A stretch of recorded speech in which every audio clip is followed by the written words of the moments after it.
잡곡밥이 오히려 병을 키웁니다. 이런 분들은 현미를 피하시고 이것 꼭 넣어 드세요.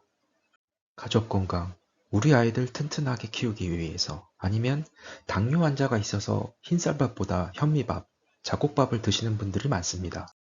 건강을 위해서 현미밥을 먹는데 혹시 소화가 안 되거나 가스가 차고 잦은 변이가 느껴져서 불편을 겪고 계시진 않나요?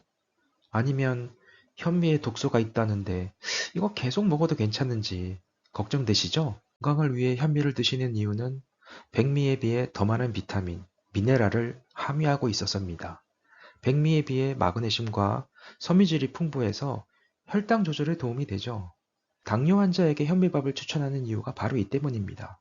그런데 현미밥을 아무리 꼭꼭 씹어 먹어도 소화가 안 되어 계속 속이 더부룩하거나 가스가 차는 것 같은 느낌이 드시진 않나요? 현미밥을 먹기 어려운 이유를 우리가 정확하게 알고 나의 상황과 몸 상태에 맞게 먹는다면 이러한 걱정을 덜고 건강하게 먹을 수 있습니다. 첫 번째, 우리가 현미를 알고 먹어야 하는 이유. 현미는 먹으면 안 되는 사람이 있습니다. 현미를 피해야 하는 사람은 소화력이 떨어지는 사람, 신장에 문제가 있는 사람, 그리고 철분 부족이 우려되는 사람입니다.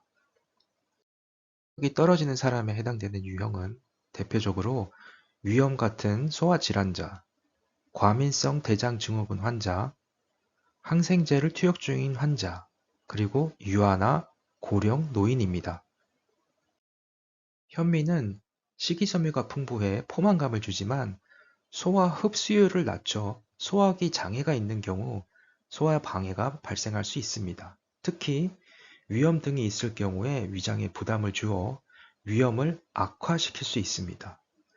잦은 변이를 느끼는 과민성 대장 증후군 환자의 경우에도 현미의 식이섬유가 대장을 자극해 대장 운동이 촉진될 수 있기 때문에 현미보다 부드러운 섬유질을 가진 과일 등으로 식이섬유를 섭취하는 것이 좋습니다. 항생제를 투약받고 계신 분들은 항생제가 장내 미생물의 활동을 억제해 소화력이 떨어질 수 있습니다.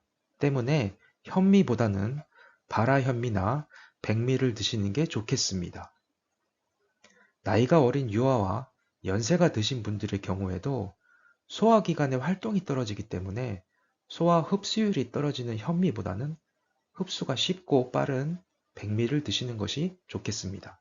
신장에 문제가 있는 신장 질환자 등도 현미를 피하는 게 좋습니다.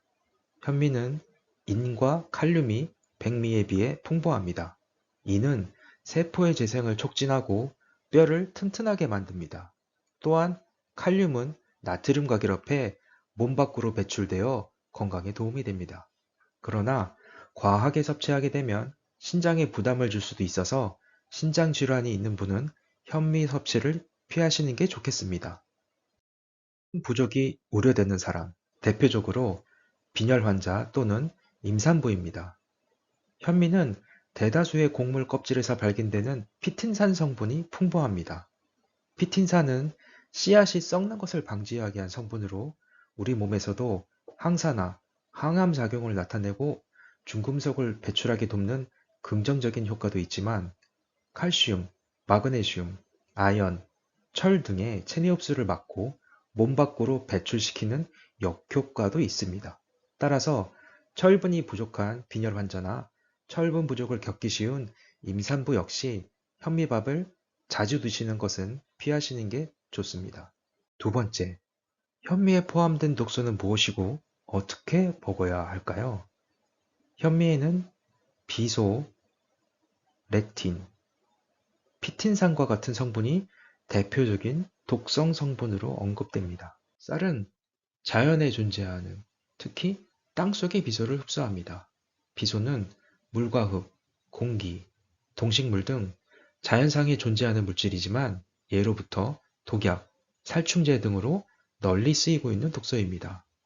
하지만 2022년 식약처에 따르면 우리 국민의 비소, 무기비소 노출량은 안전한 수준이라고 하며 도정한 쌀의 무기비소 농도뿐만 아니라 그간 현미 가공식품에만 적용하던 무기비소 기준을 현미 자체에까지 확대 적용하여 관리하고 있습니다.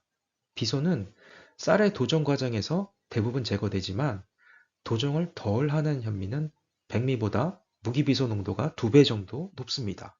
그래서 드실 때 유의할 점들이 있는데요. 현미를 드실 때 맑아질 때까지 씻기만 해도 28% 정도를 줄일 수 있고, 물을 6배 붓고 불린 다음 물을 버리고 밥을 하면 32% 이상 줄일 수 있다고 합니다.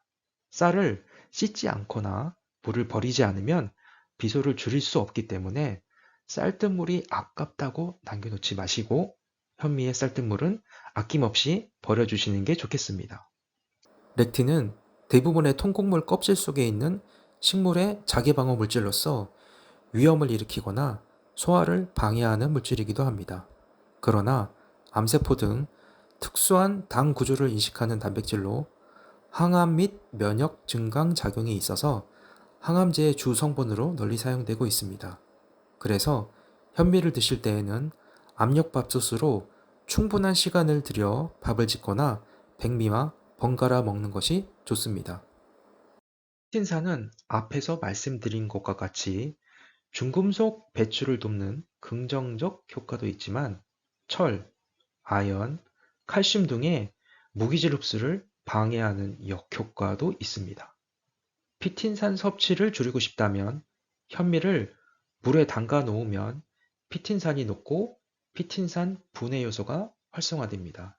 아니면 현미 대신 발화 현미를 드시거나 현미밥을 드실 때 미네랄이 풍부한 반찬, 해조류, 견과류, 멸치 등과 같은 반찬들을 곁들여 드시는 게 좋겠습니다.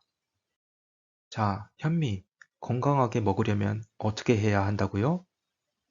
소화, 신장, 철분 섭취에 문제가 있는 분들은 가급적 피하거나 번갈아 먹는 게 좋겠죠? 신장 질환자는 피하시고 특히 철분 섭취에 문제가 있는 분들은 미네랄이 풍부한 반찬과 같이 드시는 게 좋습니다. 그리고 비소, 렉틴, 피틴산을 줄이고 싶다면 어떻게 하면 된다고요? 물에 불리고 깨끗하게 씻고 쌀뜨물을 아낌없이 버리고 압력밥솥을 이용한다. 생각보다 어렵지 않죠? 여기서 마지막으로 한 가지 더. 현미밥에 이것 넣으면 맛과 영양을 동시에 잡을 수 있습니다. 바로 소주입니다. 현미로 밥을 지을 때 소주를 살짝 활용하면 맛과 영양을 동시에 잡을 수 있는데요. 한국식품과학회지에 게시된 국립식량과학원의 연구에 따르면 현미밥을 지을 때 소주를 넣고 조리하면 식감이 부드러워질 뿐만 아니라 정제수, 그러니까 순수한 물을 넣고 조리할 때보다 항산화 영양소가 늘어난다고 합니다. 이는 현미가 기본적으로 백미보다 폴리페놀 함량도 높고 조리 과정에서 알코올을 넣어주면 현미 속에 폴리페놀 성분이 잘 빠져나와서 총 함량이 높아지고 항산화 기능도 더 활발해지기 때문이라고 하는데요. 폴리페놀은 우리 몸에 활성산소를 해가 없는 물질로 바꾸는 항산화 효과가 있어 노화를 방지하는 등의 유익한 물질입니다. 또 소주를 이용해 밥을 지으면 현미의 딱딱한 식감도 부드러워지고 알코올 덕분에 끓는 점이 낮아져 더 빨리 끓기 시작하면 현미가 더 오래 끓어서 식감이 더 부드러워지기 때문에 딱딱한 식감 탓에 현미밥을 꺼리는 분들에게도 도움이 됩니다. 소주는 현미밥 2인분 기준 소주 2잔 정도를 넣고 조리하면 됩니다. 알코올 성분은 끓는 과정에서 모두 날아가니 걱정하지 마세요. 건강을 위해서 먹는 현미. 그러나 체질에 맞지 않는 것 같다면 앞에서 말씀드린 방법대로 본인의 상태에 맞추어서 건강하게 드시면 도움이 되리라 생각합니다. 잊지 마세요. 소화, 신장, 철분 섭취 우려 있는 분들은 피하시고 현미밥 먹을 때는 물에 불려서 깨끗이 씻고 압력밥솥 이용하기. 그리고 소주 드시지 말고 밥에 양보하세요. 저는 더 좋은 컨텐츠로 다시 찾아뵙겠습니다. 영상이 도움이 되셨다면 구독과 좋아요 부탁드립니다. 감사합니다.